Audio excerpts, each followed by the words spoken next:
प्यारे दर्शकों नमस्कार। तारीख है आज 21 मार्च 2026, दिन शनिवार, हिंदी तिथि चैत्र महाशुक्ल पक्ष तृतीया। आइए नजर डालते हैं हमारे प्यारे राज्य उत्तराखंड की तमाम बड़ी खबरों पर।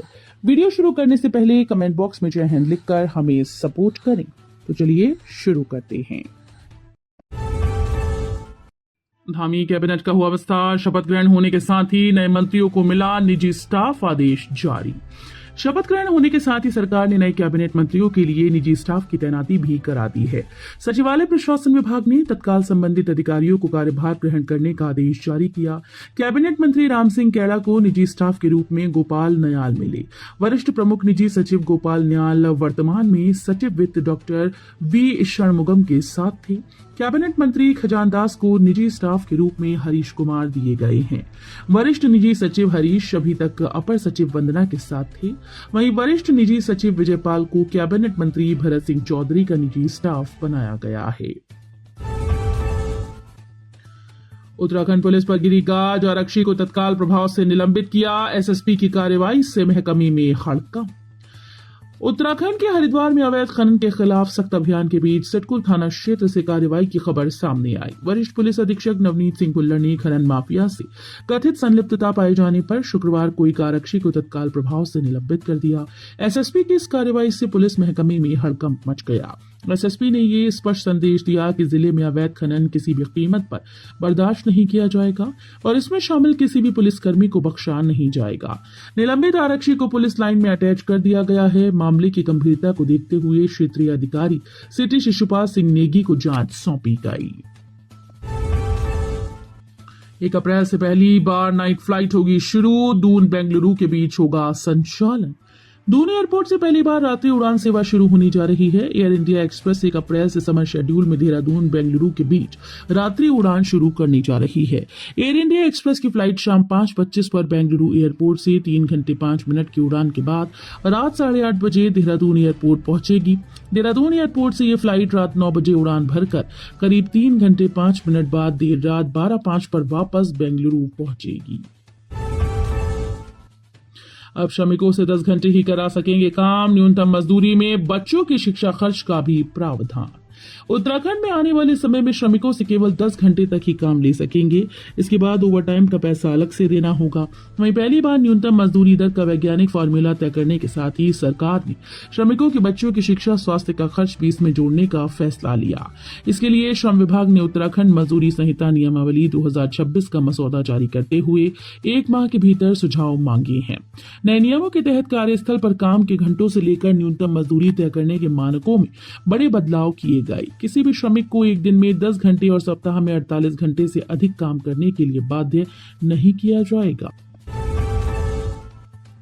रुड़की विधायक प्रदीप बत्रा ने ली मंत्रिपरिषद रुड़की विधायक प्रदीप बत्रा ने ली मंत्री पद की शपथ। कांग्रेस छोड़ भाजपा में आने के बाद खुली किस्मत।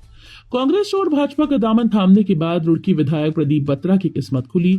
शुक्रवार को 5 मंत्रियों के साथ उन्होंने धामी कैबिनेट में मंत्रिमंडल की शपथ ली। बत्रा ने 2007 में पहली बार रुड़की नगर पालिका चुनाव जीता।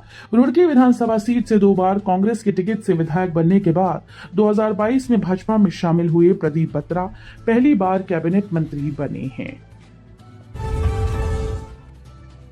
अधिकारियों ने फर्जी कंपनीज बनाकर पकड़ा 150 करोड़ का जीएसटी घोटाला।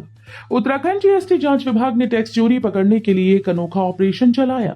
अधिकारियों ने खुद कई फर्जी कंपनीज बनाई ताकि एक संदिग्ध कंपनी के साथ व्यापारिक संबंध स्थापित कर 150 करोड़ रुपए से अधिक की कर चोरी का पर्दाफाश किया जा सके।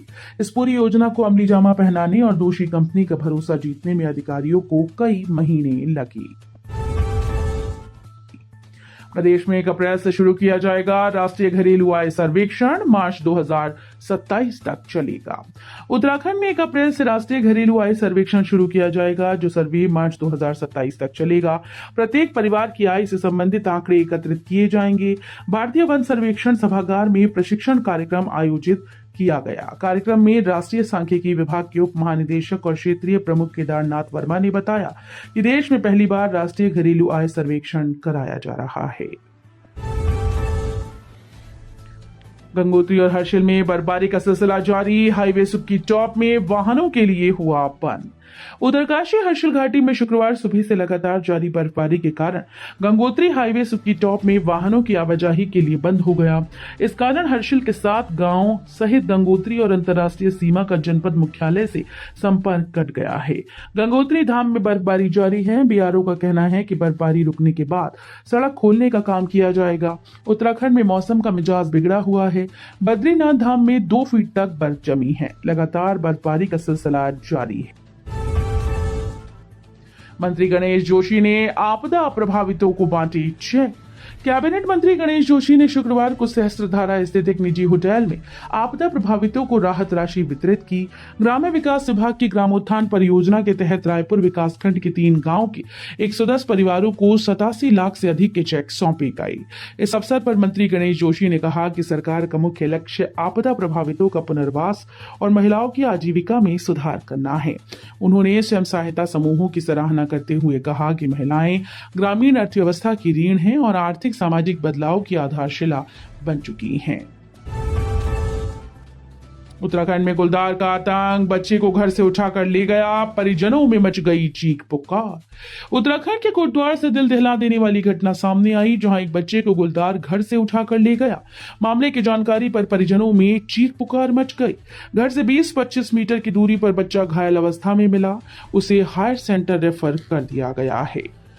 मिली जानकारी के अनुसार यह घटना कोटद्वार पोखड़ा रेंज में हुई, जहां एक बच्चे को गुलदार घर से उठाकर ले गया। मामले की जानकारी पर परिजनों समेत गांव के लोग पीछे पीछे भागे। ग्रामीणों के शोर मचाने पर गुलदार बच्चे को छोड़कर भाग गया, लेकिन मासूम बच्चा गंभीर रूप से घायल हो गया। आनन फानन में गंभीर घायल को जिला चिकित्सालय पौड़ी पहुंचाया गया। टनकपुर पिथौरागढ़ हाईवे पर 2 कारों की टक्कर। टनकपुर पिथौरागढ़ राष्ट्रीय राजमार्ग पर अमोड़ी क्षेत्र में शुक्रवार को 2 कारों की आमने सामने की टक्कर हो गई। इस हादसे में 2 लोग घायल हुए। ये दुर्घटना अमोड़ी में तुलसी होटल के पास एक मोड़ पर हुई। टक्कर इतनी भीषण थी कि दोनों वाहनों को काफी नुकसान पहुंचा।